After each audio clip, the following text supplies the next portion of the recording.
ఓషధి ఎటువంటిదో నమస్కారం అటువంటిది. ఓషధి దేనికి తీసుకుంటారు మీరు? ఏదైనా అనారోగ్యం వస్తే ఓషధి తీసుకుంటారు. ఒక ఓషధి తీసుకుంటే జ్వరం తగ్గుతుంది, జలుబు తగ్గుతుంది, దగ్గు తగ్గుతుందని.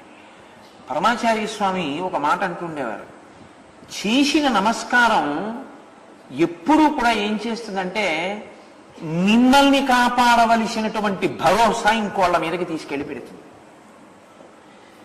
మీరు ఇలా అన్నారనుకోండి, ఇలా అనగానే అది స్వీకరించిన వాడు ఏం చేయాలంటే మీకు ఒక ప్రయోజనం చెయ్యాలి, ఉత్తిని పుచ్చుకోకూడదు నమస్కారాన్ని, ఓ ఆశీర్వచనం చెయ్యాలి.